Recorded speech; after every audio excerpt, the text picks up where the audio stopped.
What up, boys, and welcome back to yet another Wrath of the Lich King gold farming video. So, the previous video, we were solo farming Holes of Stone, and that is extremely good. Holes of Lightning in this video is even better if you know what you're doing, you have the gear and the correct class to do it. The gold per hour is insane. So I'm going to show you guys how I run it, and at the end we're going to talk about the gold and what's producing the income on this farm.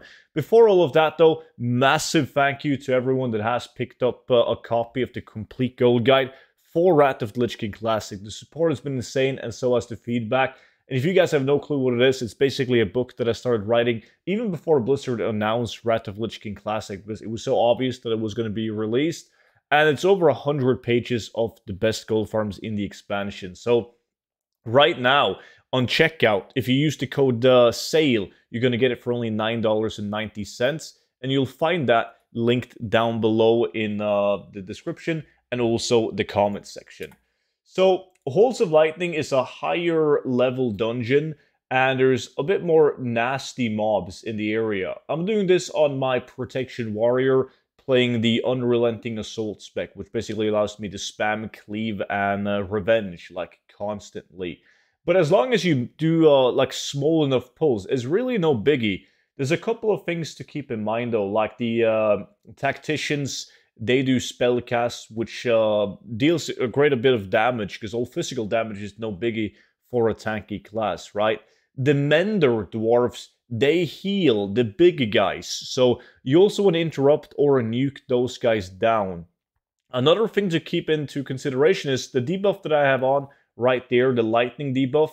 You take damage once you move. So whenever you get that debuff, it's very important that you stand still so you don't take additional damage. Because the big guys, once you get that debuff on, they're going to like stun you and then walk away from you and start shooting like ranged DPS, and that actually deals a lot of damage because you can't block it or anything like that. So you want the mobs to be in melee range of you like at all times, at any given time. Of course, it really depends on what class you're playing, but on a Protection Warrior at least, that's what you want to do, and same thing with a Paladin and the DK and so on. And yes, this is one of those farms that is obviously best done on a tanky class. And the gold per hour, which we're going to come back to later on, really depends on your spec, your gear, and it takes a couple of runs to kind of perfect the run, because the boss, he roams around in the first area, so you got to avoid him.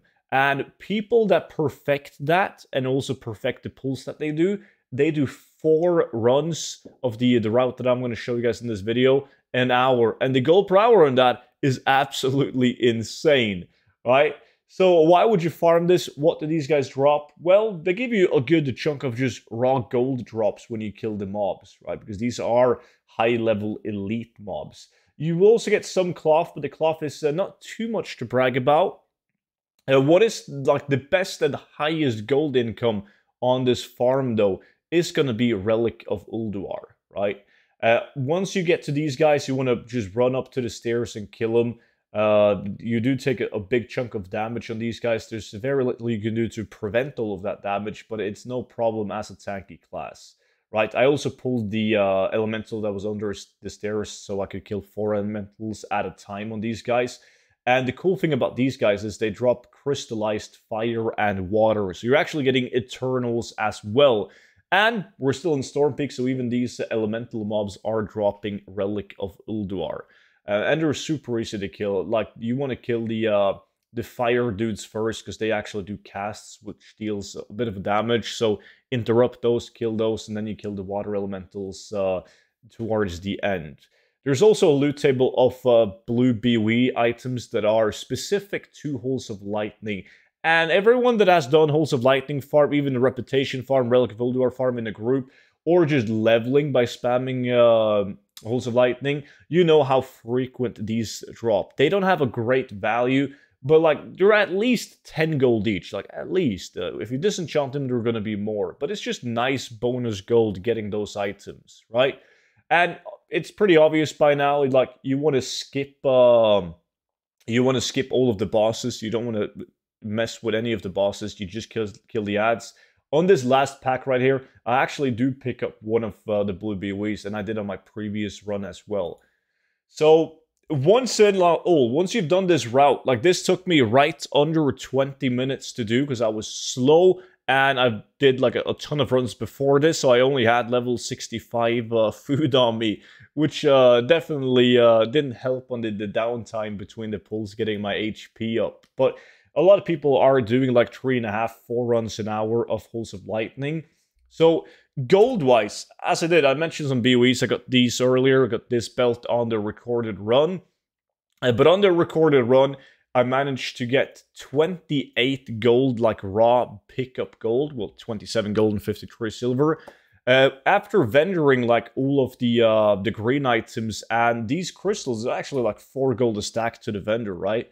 But after vendoring all of this and the green items, that's another 27 gold. I got 53 relics, which depends on the price on your realm, but like the region sales average on EU is 191 gold, right? So almost 200 gold a run in Relics of Ulduar. And then I got 1 Eternal Fire, well, 1.2, and 1 Eternal Water. And all in all together, like the prices have dipped on these, but it's like 15, 20 gold is probably more realistic on these Eternals all alone. Cloth, as I said, it is a very low, like the cloth drops in this dungeon. But all in all, thanks to the relics mostly, and then this one is just 10 gold, more if you disenchant. But it's still 280 gold a run. So if you're slow and you do 3 runs an hour, you're still going to look at almost 900 gold an hour. If you do 3.5 runs-ish on average, you're at above 1,000 gold an hour running Holes of Lightning, which is pretty damn good. That's like the gold per hour we saw when we did Gathering Professions, when prices were sky high. Best part about it, Relic of Ulduar will be in demand for a very long time. Eternals, it doesn't make sense that they're as low as they are right now because of the raw gold farms that you can do. It just doesn't make any sense for Eternals to be this low, so they will probably go up in value eventually as well. So it's just a super solid farm, and for all of those guys that play on like a super high populated realm, which I know a lot of you guys do, there's no competition. The only competition you're gonna have is selling the relics, but the average amount of relics being sold a day, as you can see, is in the thousands. So it's really no biggie, no competition whatsoever. If you have enchanting, you will make more gold because you can disenchant, well, both the green items and the blue items as well. And that will further increase your gold per hour. But a super solid gold farm, it really is. And I got a ton of these videos coming, so if you guys want to watch more of this sort of content, just make sure you subscribe to my YouTube channel and turn the notification bell on, and you're going to be like fast to the video, so you're not behind the herd on it. But yeah, that's pretty much it though. So thank you all so much for watching the video. Don't forget to check out the complete gold guide for Wrath of Lich King, link down below. And I will see you all back in at tomorrow's video. But until then, bye-bye.